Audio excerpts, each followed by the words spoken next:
አሁን የምንገኘው ግንቦት 22 የፊታችን ግንቦት 24 ሰኞ ይደረጋል ከተባለው ምርጫ ጊዜ 48 ሰዓታትን ቀደም ብለን ነው የምንገኘው። ዛሬ በዚህ ሰዓት በኢትዮጵያ ወታደራዊ የጸጥታ የፖለቲካ ጉዳይ ላይ ዓለም አቀፍ ሚዲያዎች ከፍተኛ የሚባል ዘገባ ሽፋን ሰጥተው ኢትዮጵያን ጉዳይ እየተነጋገሩበት ነው የሚገኙት። የአብይ አህመድ መንግስት በፖለቲካ በጸጥታ በአገር ማረጋጋት ላይ ከፍተኛ ኪሳራ እንደገጠመው ሚዲያዎቹ እየዘገቡ ነው የሚገኙት። አንዳንዶቹ ሚዲያዎች እንግዲህ አብይ አህመድን በተመለከተ መለኮታዊ መሪ አድርገው እንደዚሁ ይመለከቱታል። ይህ ባለበት ሁኔታ በዓለም ላይ የሚገኙ ሁሉም ሚዲያዎች በሚባል ደረጃ ከሲኤንኤን ውጭ እንግዲህ ምናልባት ሲኤንኤን ዛሬ ይጠበቃል። ከሲኤንኤን ውጭ ያሉት ቢቢሲ፣ አልጀዚራን ጨምሮ ዓለም አቀፍ ትልልቅ ሚዲያዎች የሚባሉት በኢትዮጵያ ጉዳይ ላይ ሰፊ ዘገባና ሽፋን ሀተታዎችን እየሰጡ ነው የሚገኙት። ከነዚህ ሚዲያዎች መካከል በዚህ ሰዓት የአልጀዚራን በአጭሩ አቀርብላችኋለሁ። የቢቢሲ እና የሌሎች ሚዲያዎች ያው ትላንትና ከትላንት ወዲያ ዘ ኢኮኖሚስትን ጨምሮ ያው እስካሁን ድረስ በኢትዮጵያ ጉዳይ ላይ እየዘገቡ ነው የሚገኙት። ለወትሮ በትኩረት ያልሰጡትን በአማራ ክልል እየተደረገ ያለውን ጦርነት በተመለከተም አልጀዚራ ሰፊ ሽፋን ከሰጣቸው አንቀጾች መካከል በአማራ ክልል ያለው ሁኔታ የተመለከተው እንግዲህ የአልጀዚራ ሪፖርት ይገኝበታል። እነዚህን ጨምሮ ዓለም አቀፍ ሚዲያዎች ይህን እየተናገሩ ባለበት ሁኔታ በሀገር ውስጥ ያለው አጠቃላይ ሁኔታ ምን ይመስላል?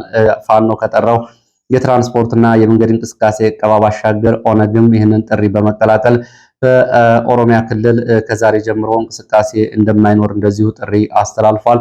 ህወሓት ከእንደዚሁ ወታደራዊ ዝግጅትና ከወታደራዊ ስምሪት ጋር በተያያዘም ይፋ የተደረጉ መረጃዎች አሉ። ይህንን ጨምሮ በጎረቤት ሀገራት ሱዳን ያለው አጠቃላይ ውጥረትም ከኢትዮጵያ ጋር በቀጥታና በተዘዋዋሪ የሚገናኝ ነው። ዛሬ በሱዳን እንደዚሁ ድሮን ተመቶ ወድቋል። የአልቡርሃን ጦር ድሮን መቶ መጣሉን አስታውቋል። ከዚህ ድሮን ጋር በተያያዘ እንግዲህ ያሉ ዝርዝር መረጃዎችንም በስፋት ይዣለሁ። እነዚህም ወደ እናንተ አደርሳለሁ። እየተከታተላችሁ አብራችሁ እንድትቆዩ ነው በአክብሮት የምጋብዛችሁ። በአማራ ክልል ያለው ሁኔታና ተዛማጅ መረጃዎችን ጨምሮ በዚህ ሰዓት ወደ እናንተ አደርሳለሁ። እናንተ የሚጠበቅባችሁ እነዚህን ደቂቃዎች እስከ መጨረሻው አብሮ መቆየትና ሀሳብ አስተያየት ቢኖራችሁ ጥቆማ ዜና@gmail.com ላይ ማድረስ ነው የሚጠበቅባችሁ። እንግዲህ በዚህ ሰዓት በርካታ መረጃዎችን ይዣለሁ። አድማጭ ተመልካቾቻችን አብራችሁን ቆዩ።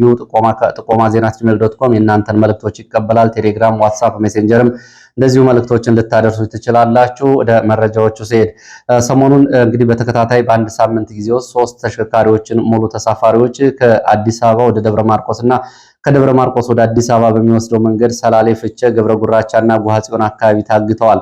ዛሬ ከታጋቾቹ ቤተሰቦች የተገኘ መረጃ ይህንን ያሳያል። ይህንን መረጃ መሰረት አድርጎ ማጣራት የሚፈልግ ሚዲያም ካለ ወይም ደግሞ ሌላ ዓለም አቀፍ ሰብአዊ ድርጅት ይሄ መረጃ የሚጠቅመው ይሆናል። መረጃው ምንድነው? ታጋቾቹን በተመለከተ ትላንትና አንድ መረጃ ወጥቶ ነበረ። አጋቾቹ መንገድ ላይ በመንግስት ስምሪት ተሰጥቷቸው ኬላና ፍተሻ የሚሰሩ የፖሊስ አባላት ናቸው። የዊግ ወይም ደግሞ ሂውማን ሄር የሚል አርቲፊሻል ጸጉር ጭንቅላታቸው ላይ በማድረግ የሸኔ ታጣቂዎችን በመምሰል የሚያግቱት። ከነዚህ ውስጥ ታግቶ የተለቀቀ ሰው ያጋራንን መረጃ ትናንት አድርሻችሁ ነበር። ዛሬ ደግሞ የሶስት ታጋች ቤተሰቦች ያጋሩኝ መረጃ ወደ እናንተ አደርሳለሁ። ይሄ መረጃ ወሳኝ ነው። ማን እገታው እንደሚፈጽመው የሚያሳይ ነው። ታጋቾችን በተመለከተ ከደረሱኝ አስገራሚ መረጃዎች መካከል ባለፈው ሳምንት ከአዲስ አበባ ወደ ደብረ ማርቆስ ባለው መንገድ ሰላሌ አካባቢ ታግተው ከተወሰዱ ታጋቾች መካከል ቤተሰቦቻቸውን ለማስለቀቅ የተጠየቁትን 1.5 ሚሊዮን ብር ገንዘብ ይዘው ሲሄዱ በፖሊስ የተያዙ የታጋች ቤተሰቦች ናቸው ይህን መረጃ ይፋ ያደረጉት። ፖሊሶቹ የእኛን ድርሻ ገንዘብ ሳትሰጡ እንዴት ለታጣቂዎቹ ትሰጣላችሁ በሚል የፍቼ አካባቢ ፖሊስ አዛዥ የፖሊስ ኃላፊው ለታጣቂዎቹ ከታጋች ቤተሰቦች እየተወሰደ ከነበረው ገንዘብ ላይ ከታጣቂዎች ተደዋውሎ ድርሻዬን ወስጃለሁ በሚል እንግዲህ የታጋች ቤተሰቦች ይዘውት ከነበረው ብር ላይ 1/3ኛውን 500 ሺህ ብር በማንሳት የታጋች ቤተሰቦችን ወደ ፖሊስ ጣቢያ ወስዷቸዋል። ይህንን መረጃ ታጋልጣላችሁ በሚል ዛሬ በፍቼ ፖሊስ ጣቢያ ታስረው ይገኛሉ። የታጋች ቤተሰቦች ገንዘቡን ለማድረስ ወደ ታጣቂዎቹ ሲሄዱ ነው ፖሊስ ይዞ ካሰራቸው በኋላ ፖሊስ ድርሻዬን ያለውን ገንዘብ የተቀበለው። ድርሻውን ከተቀበለ በኋላም ለታጣቂዎቹ ደውሎ እኛ ድርሻችን ወስደናል ካለ በኋላ ይህንን ታጋልጣላችሁ በሚል የታሳሪ ቤተሰቦችን አሁን ፍቼ ፖሊስ ጣቢያ አስሯቸው ይገኛል። ዛሬ በዚህ ሰዓት የታጋች ቤተሰቦች በፖሊስ ታስረዋል። ገንዘቡም 500 ሺህ በፖሊስ ተወስዷል። የመረጃ ምንጭ እንግዲህ ይህንን በተመለከተ እንደ መረጃ ምንጮቹ ከሆነ በዚህ አካባቢ በገንዘብ አጋቾቹ ለማድረስ የሚሄዱ ታጋች ቤተሰቦች በተደጋጋሚ በፖሊሶች ገንዘብ 1/3ኛ፣ 1/5ኛ፣ 1/4ኛ ገንዘብ በፖሊሶች ቀድሞ ይወሰዳል። ቀሪውን ደግሞ ፖሊሶቹ ለታጣቂዎቹ እንዲደርስ ሽፋን ይሰጣሉ። ገንዘባቸውን ከወሰዱ በኋላ 1/3ኛ፣ 1/4ኛ እና 1/5ኛውን ቀሪው ገንዘብ ደግሞ ለታጣቂዎቹ በሰላም እንደርስ ፖሊሶቹ ሽፋን ይሰጣሉ።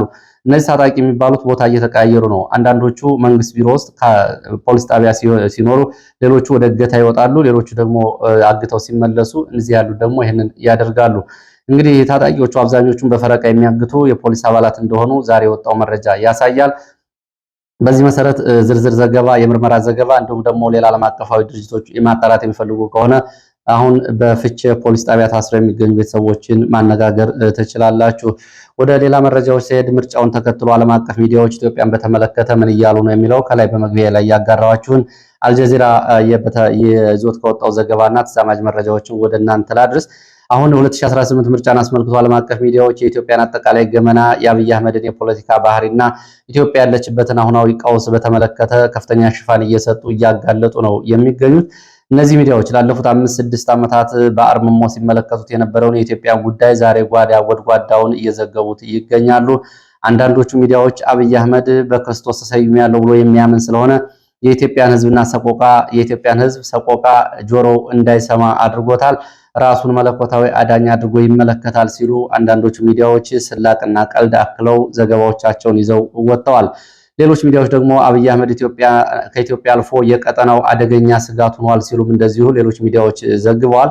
አንዳንድ ሚዲያዎች ደግሞ በኢትዮጵያ ውስጥ ያለውን ቀውስ እስካሁን ድረስ በዝምታ ያለፉበትን በተለይ በአማራ ክልል ያለውን ሁኔታ ጦርነት ከፍተኛ ሽፋን ሰጥተውታል። በተያያዘ በአጠቃላይ ሚዲያዎች ያቀረቧቸው ያሉ ነገሮች ብልጽግና ላይ ከፍተኛ የሆነ መጋለጥ እንዲሁም ደግሞ ጫና መፍጠሩን በዋሽንግተን የኢትዮጵያ ኤምባሲ ለሚዲያዎቹ የሰጠው ምላሽ ያሳያል። እንግዲህ ይሄ የሚዲያዎቹ ሽፋንና አብይ አህመድ የፖለቲካና የፖለቲካ ውድቀትን በተመለከተ ማጋለጣቸውን ተከትሎ ብልጽግና በሚሊዮን የሚቆጠር የማህበራዊ ሚዲያ አሰማርቶ ገጽታ ግንባታ እንዲሁም ደግሞ ከውጭ ሀገራት ቲክቶከሮችን በአፍሪካና በአውሮፓ እያመጣ አዲስ አበባ ላይ የገጽታ ግንባታ ለመስራት የሞከረበት የብልጽግና የገጽታ ግንባታ በነ ቢቢሲ፣ አልጀዚራ እንዲሁም ደግሞ በነዚህ ኢኮኖሚስትና ትልልቅ ሚዲያዎች እንደዚሁ ተጋልጧል። ይሄ መጋለጥ ለብልጽግና ሰላም አልሰጠውም። ምናልባት ብዙዎቹ የብልጽግና ሰዎች አብይ አህመድን ጨምሮ ተኝተው እያደሩ አይመስልም። ዋና ዋናዎቹ ሚዲያዎች በዓለም ላይ ካሉ ትልቅ ሚዲያዎች ከሲኤንኤን ውጭ እስካሁን ድረስ በኢትዮጵያ ጉዳይ ላይ ያልዘገበ ሚዲያ የለም። ቢቢሲና አልጀዚራን ጨምሮ ትልልቆቹ ሚዲያዎች አውታሮች የኢትዮጵያን ምርጫ ሁኔታ በተመለከተ በርካታ ጉዳዮችን አንስተዋል። በዚህ ጉዳይ ላይ ያልጻፉትና ያልተናገሩበት ጉዳይ የለም ማለት ይቻላል። የኢትዮጵያ የፖለቲካ ሁኔታ፣ የኢትዮጵያ የጸጥታ ሁኔታ፣ የኢትዮጵያ ኢኮኖሚ ሁኔታ፣ የኢትዮጵያ የዜጎች ሁኔታ፣ የአፍሪካ ቀንድና የኢትዮጵያ ሰላምና መረጋጋትን በተመለከተ ሚዲያዎቹ በዝርዝር ጽፈዋል። እንግዲህ እነዚህ ሚዲያዎች 2013 ጀምሮ የነበረው የትግራይ ጦርነትም እንደዚሁ የዘገባ ማጀቢያና ሽፋን ሰጥተውታል። በትግራይ ምርጫ ለመደረጉም እንደዚሁ የፕሪቶሪያ የሰላም ስምምነት አደጋ ላይ መውደቁንና የፕሪቶሪያ የሰላም ስምምነት ፍሬ አለማፍራቱንም ሚዲያዎቹ ሰፊ ሽፋን ሰጥተውታል። ይህ በእንዲህ እንዳለ እንግዲህ ከዓለም አቀፍ ሚዲያዎች መካከል አልጀዚራ ዛሬ በኢትዮጵያ ጉዳይ ያወጣውን የሚከተለውን ወደ እናንተ ላድርስ። አጠቃላይ እንግዲህ ምርጫ አይደለም፣ ምርጫው ቀድሞ የታወቀ ነው እያሉ የሚገኙት እነዚህ ሚዲያዎች በመካከለኛው ምስራቅ እንግዲህ ተደማጭ ከሆኑትና በተለይ በአረቡ ዓለም ትልቅ ከሚባሉት ሚዲያዎች መካከል አልጀዚራ ሰኔ 1 ቀን 2026 ወይም ደግሞ ግንቦት 24 2018 በኢትዮጵያ አቆጣጠር ይደረጋል የተባለውን ምርጫ በተመለከተ የሚከተሉትን መረጃዎች አጋርቷል። ከ2020 እስከ 2022 ከነበረው የትግራይ ጦርነት በኋላ ለመጀመሪያ ጊዜ የሚደረግ ምርጫ በሚል ነው አልጀዚራ ዘገባውን የጀመረው። ከ135 ሚሊዮን በላይ ከሚሆን የሀገሪቱ ሕዝብ 50.5 ሚሊዮን የሚሆነው መራጭ የተመዘገበ መሆኑን 547 ካሉት የሀገሪቱ የተወካዮች መቀመጫ ውስጥ እንደዚሁ 457ቱን ብልጽግና ቀድሞ ማረጋገጡን አልጀዚራ ይዞ ወጥቷል። አልጀዚራ እንግዲህ ካሉት 547 መቀመጫዎች 457ቱን ብልጽግና ቀድሞ አረጋግጧል ነው የሚለው። የኢትዮጵያ ብሔራዊ ምርጫ ቦርድ ሰኔ 4 በኢትዮጵያ አቆጣጠር ውጤቱን ይፋ ያደርጋል ወይም ደግሞ በፈረንጆቹ ጁን 11 2026 ያሳውቃል ብሏል አልጀዚራ። በመላ ሀገሪቱ የሚታየውን የትጥቅ ግጭትና ጦርነቶችን በተመለከተ አልጀዚራ በጥር 2014 እስከ ግንቦት 2018 ድረስ ባለው አጠቃላይ ጊዜያት 7400 በላይ ግጭቶችና ጥቃቶች መመዝገባቸውን አልጀዚራ ይዞ ወጥቷል። ከነዚህ ግጭትና ጥቃቶች መካከል በአማራ ክልል ከፍተኛ የሆነው ጦርነትና አለመረጋጋት ከዚህ ቀዳሚውን ወስዷል ብሏል። እንግዲህ አልጀዚራ አድማጭ ተመልካቾቻችን፣ በተለይ አልጀዚራም ሆነ ሌሎቹ ዓለም አቀፍ ሚዲያዎችም ዲፕሎማት ማህበረሰቡ አንድ የሳተው ጉዳይ አለ። ዛሬ እንግዲህ ያው ሞኝ የያዘውን ዘፈን አይለቅም አይነት ነገር ነው። አልጀዚራ አሁንም የአማራ ክልል ጦርነትና የፋኖን ጦርነት በተመለከተ የተሳሳተ ዘገባ ነው ይዞ የወጣው። በተለይ የፋኖን የፖለቲካ ዓላማ በተመለከተ በትግራይ ጦርነቱ ወቅት ከፌዴራል መንግስት ጋር ተሰልፎ የነበረው ፋኖ ታጣቂ ኃይል መንግስት የክልላዊ ታጣቂዎችን ለመቀነስ በወሰደው እርምጃ ምክንያት ከፌዴራል ኃይሎች ጋር የከረረ ውጊያ ውስጥ ገብቷል ነው የሚለው። እንግዲህ በዛ በህወሓት ጦርነት ጊዜም ከፌዴራል መንግስት ጎን የተሰለፈ ፋኖ የለም። በራሱ ጉዳይ የህወሓት ጦርነት የራሱ ስለሆነበት ነው እና ጦርነቱ በአማራ ክልል ስለተደረገ ይህንን ለመቀነስ የተደረገ እንጂ ከአብይ አህመድ ጎን በመሰለፍ የተደረገም አልነበረም። ይህንን ግን አሁንም አጣመው ነው የሚያቀርቡት። አብይ አህመድ ከህወሓት ጋር ስምምነት ላይ በመድረሱ ምክንያት ነው ፋኖ ወደ ጦርነት የወጣው የሚለው ዓለም አቀፍ ይዘት ያለው ስህተት አሁንም አለመታረሙን በዚህ ያሳያል። ያም ሆኖ እንግዲህ አልጀዚራ 3719 ግጭቶች በአማራ ክልል መከሰታቸውን፣ 2735 ግጭቶች በኦሮሚያ ክልል መከሰታቸውን አልጀዚራ ይዞ ወጥቷል። የፌዴራል መንግስትና ህወሓትም አሁን ያሉበትን ሁኔታ በተመለከተ ከጥቅምት 2015 የፕሪቶሪያ ሰላም ስምምነት ያበቃ ቢሆንም አሁን እንደገና በሁለቱ ወገኖች መካከል አዳዲስ ግጭቶች ማገርሸታቸውን፣ ሰላሙ አደጋ ላይ መውደቁን አልጀዚራ ዘግቧል። የኢኮኖሚ ሁኔታዎችና ፈተናዎችን በተመለከተ እንደዚሁ ዓለም አቀፍ የገንዘብ ድርጅት IMF እንደገለጸው በኢትዮጵያ 9.2 በመቶ የምታድግና የአፍሪካ ቀዳሚ ሀገር ብትሆንም የዕለት ተዕለት ኑሮ ፈተናዎች ግን ተባብሰው ቀጥለዋል ብሏል አልጀዚራ። ይህ እድገት ቢኖርም ሀገሪቱ ከፍተኛ የዋጋ ግሽበት ውስጥ ትገኛለች ብሏል። የውጭ ምንዛሬ እጥረትና ከጦርነት በኋላ የወደሙ መሰረተ ልማቶችን መልሶ ለመገንባት ከፍተኛ ወጪ የሀገሪቱን ኢኮኖሚ የተጫኑት ከፍተኛ ፈተናዎች ናቸው ብሏል። እንግዲህ ባለበት ሁኔታ ወደ ሌሎች መረጃዎች ደግሞ ስንሄድ ወደ ኦነግ ያወጣው መግለጫ የተመለከተውን መረጃ ባጭሩ ወደ እናንተ አደርሳለሁ። ቀደም ብሎ ፋኖ በአማራ ክልል የትራንስፖርት እገዳና እንቅስቃሴ ከትላንት ጀምሮ ማስተላለፉ ይታወቃል። እንቅስቃሴ ገደቡ በብዙ አካባቢዎች ተፈጻሚ መሆኑን ወደ ታች በዘገባ አደርሳችኋለሁ። የኦሮሞ ነጻነት ጦር ወይም ደግሞ ኦነግ ከፍተኛ ኮማንድ ትላንትና ግንቦት 21 2018 ባወጣው መግለጫ ላይ በኦሮሚያ ክልል የአንድ ሳምንት የትራንስፖርት እንቅስቃሴና እገዳ መጣሉን አሳውቋል። ጠቅላይ ሚኒስትር አብይ አህመድ ሊያካሂዱት ያሰቡት ምርጫ የፖለቲካ ወንጀል ሲልም ኦነግ ፈርጆታል። ድርጅቱ ይህንን ተከትሎ ከመገናኛ ብዙሃን እንቅስቃሴ ጋር የተያያዙ ጠንካራ ማዕቀቦች መጣሉንም አስታውቋል። ኦነግ በመግለጫው ሀገሪቱ በጦርነት ውስጥና በመበታተን አደጋ ላይ ባለችበት በዚህ ሰዓት ተቃዋሚ ፓርቲዎች ባልተሳተፉበት፣ ገለልተኛ ምርጫ ቦርድ በሌለበት፣ ሚዲያዎች በታገቱበት ሁኔታ የሚደረግ ምርጫ ተቀባይነት የሌለውና በህዝብ ላይ የሚፈጸም ከፍተኛ የፖለቲካ ወንጀል ነው ብሎታል። ከዛሬ ጀምሮ ለሚቀጥሉት 7 ቀናት በሙሉ በኦሮሚያ ክልል ውስጥ የሚተገበር የትራንስፖርትና ማንኛውም እንቅስቃሴ እገዳ መጣሉን ድርጅቱ አስታውቋል። ኦነግ ማለት ነው። በዚህ መሰረት ማንኛውም ተሽከርካሪና የንግድ ትራፊክ ሙሉ በሙሉ ይቆማል። ከዚህ እገዳ ውጭ የሚሆኑት የሰብአዊ ፕሮቶኮል ስራ የሚሰሩ አምቡላንሶችና የረድኤት ድርጅቱ ሰራተኞች ተሽከርካሪዎች ብቻ ናቸው ብሏል። ከዚህ ውጭ እገዳውን ጥሶ የሚገኝ ማንኛውም ተሽከርካሪ ላይ ፈጣን እርምጃ ይወሰድበታል ሲል ኦነግ አስጠንቅቋል። በአዲስ አበባ የሚገኙ ሁሉም ዲፕሎማቶችና ኮር አባላት በዚህ ሳምንት ውስጥ ወደ ኦሮሚያ ክልል የሚያደርጉት ማንኛውም አይነት ጉዞ ሙሉ በሙሉ እንዲቆም እንደዚሁ ኦነግ በዚሁ ምክረ ሀሳቡንና ማስጠንቀቂያውን ሰጥቷል። የኦሮሞ ነጻነት ጦር ከፍተኛ ኮማንድ መግለጫውን የደመደመው አብይ አህመድ መንግስት በህዝብ ላይ የሚያደርሰውን በደል ለመግታት የኦሮሞ ነጻነት ጦር አስፈላጊውን እርምጃ ለመውሰድ ይገደዳል ሲል ይህንን ገልጿል። ወደ መረጃዎች ይቀጥላለሁ። አባይን በተመለከተ እንደዚሁ ባሉ ፖለቲካዊ መረጃዎች መካከል የኢትዮጵያ ታላቁ ህዳሴ ግድብ ውሃ የመያዝ አቅም 10 ቢሊዮን ኪዩቢክ ሜትር ጉድለት እንዳለበት አንድ ግብፃዊ የውሃ ባለሙያ ገልጿል። ግብፃዊው የውሃ ሀብት ባለሙያ አባስ ሻራኪ እንደገለጸው ታላቁ የኢትዮጵያ ህዳሴ ግድብ የውሃ ማጠራቀሚያ እውነተኛ የመያዝ አቅሙ 64 ቢሊዮን ቢሆንም በመንግስት በኩል 74 ቢሊዮን ተብሎ ተገልጿል። ይሄ ውሸት ነው እያለ ነው የሚገኘው። 10 ቢሊዮን ኪዩቢክ ሜትር ውሃ ቅናሽና ጉድለት አለበት ግድቡ እያለ ይገኛል። ምክንያት ሲል ይሄ ባለሙያ የግድቡ ግንባታ ተቋራጮች ለአደጋ ጊዜ ለአገልግሎት የሚውል መካከለኛ ፍሳሽ ማስወገጃ ለመገንባት ሲሉ በግድቡ ዋናው አካል መካከለኛ ክፍል ላይ 220 ሜትር የሚጠጋ ስፋት ያለው ቦታዎችን ከጎኖቹ አንጻር በ5 ሜትር ዝቅ አድርገው በመገንባታቸው ብሏል። ይህ እንግዲህ ያው መካኒካል የምህንድስና አስተያየት ነው። ይህ ጉዳይ እንግዲህ ዛሬ ባይሆን ኑሮ በኢትዮጵያ ከፍተኛ መነጋገሪያ ሊሆን የሚችል አጀንዳ ነበር። 74 ቢሊዮን ሜትር ውሃ ይይዛል የተባለው ውሃውን ወደ 64 ቢሊዮን የወረደ መሆኑ እንግዲህ ተጋልጧል። እውነት ከሆነ በዚህ ጉዳይ ያላችሁ ባለሙያዎች የምታጋሯቸው መረጃዎች ካሉ መለስባቸው ይሆናል። ጉዳዩ ግን ይህን ያክል ገንዘብ ይህን ያክል ዓለም አቀፍ ፕሮፓጋንዳ እንዲሁም ደግሞ ዓለም አቀፍ የፖለቲካ ውጥረት ባስገባው በአባይ ላይ ይህን ያክል የውሃ መጠን ይቀንሳል መባሉ ግን አስደንጋጭ መረጃ ነው። ወደ ሱዳን እሄዳለሁ። በሱዳን ያለው አጠቃላይ ሁኔታን በተመለከተ ከኢትዮጵያ ጋር የተያያዙ መረጃዎችን ጨምሮ ወዚህ ወደ እናንተ አደርሳለሁ። በሱዳን ነጭ አባይ ግዛት ካናና ከተማ ላይ ሲኤች 95 ዩሲቪ የተባለ ታጣቂ የሰው አልባ መሳሪያ ታጣቂ የሚሳይል የታጠቀ ድሮን ተመቶ መውደቁ ነው መረጃዎች የገለጹት። ይህንን በተመለከተ የሱዳን ጦር በእግዚአብሔርና በአምላክ እርዳታ በአየር ኃይላችን ጥንካሬ ይህንን ድሮን መተን ጥለናል ሲል የአልቡርሃን ጦር ባወጣው መግለጫ አሳውቋል። ይህን ጉዳይ በተመለከተ ወታደራዊ ተንታኞች እንግዲህ ብዙ ጉዳዮችን እያነሱ ነው የሚገኙት። እንግዲህ ይህንን ጉዳይ ሰፋ አድርጌ የማቀርብላችሁ ጉዳዩ በቀጥታና በተዘዋዋሪ ከኢትዮጵያ ጋር የሚገናኝ ስለሆነ ነው። የአርኤስኤፍ ድሮኖች የአርኤስኤፍ አጠቃላይ ወታደራዊ ሎጂስቲኮች በኢትዮጵያና በአረብ ኤሚሬትስ በኩል እንደዚሁ የሚያልፉ ናቸው።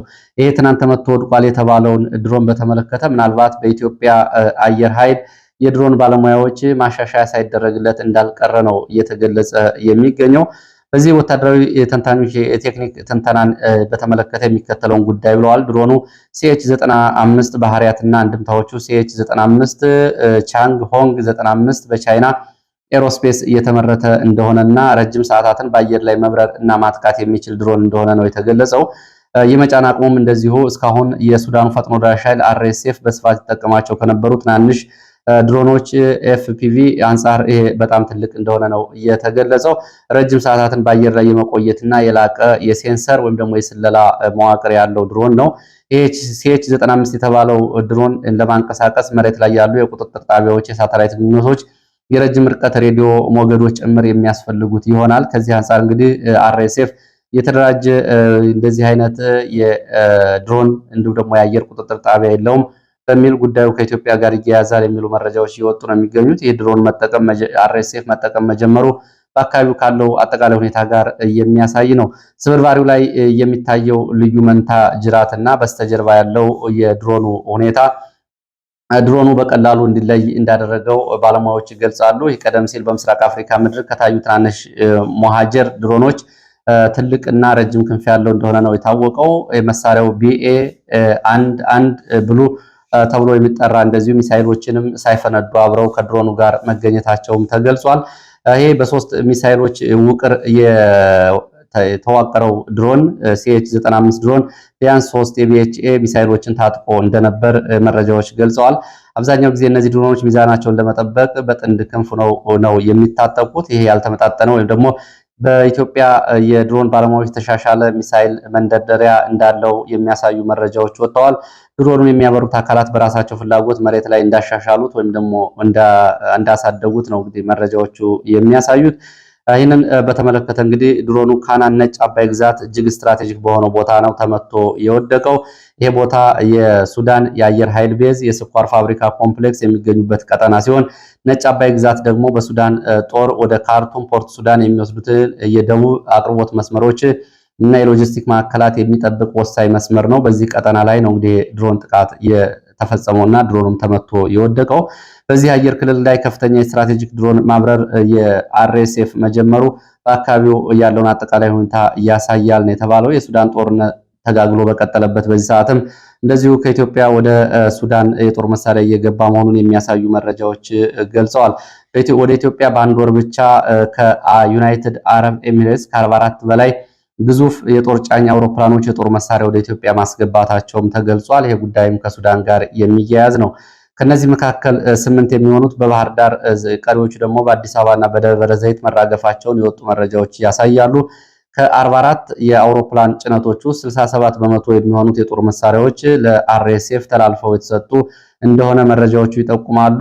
ግብፅና ቱርክም በፊናቸው ደግሞ ፖርት ሱዳን ላይ ከፍተኛ መጠን ያለው የጦር መሳሪያ እያቀረቡ ነው የሚገኙት። ግብፅና ቱርክ እያቀረቡ ያሉት የጦር መሳሪያ በመርከብና በጭነት አውሮፕላኖች እንደሆነ መረጃዎች ያሳያሉ። ይህም እንግዲህ በሱዳን ጦርነት ውስጥ በፕሮክሲ ወይም ደግሞ በእጅ አዙር ጦርነት ያሉ እጆችን የሚያሳይ ነው። ይህ በእንዲህ እንዳለ የሱዳን ጦር ደግሞ ድል ተቀዳጅቻለሁ እያለ ነው የሚገኘው።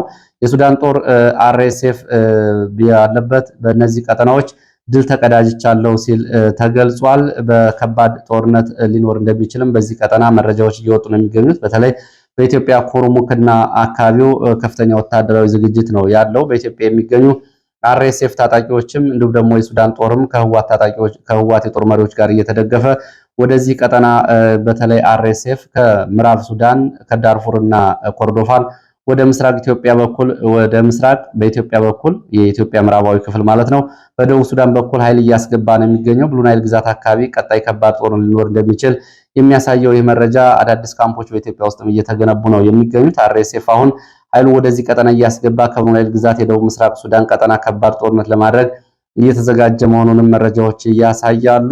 ይህ በእንዲህ እንዳለ ደግሞ የሱዳን ጦር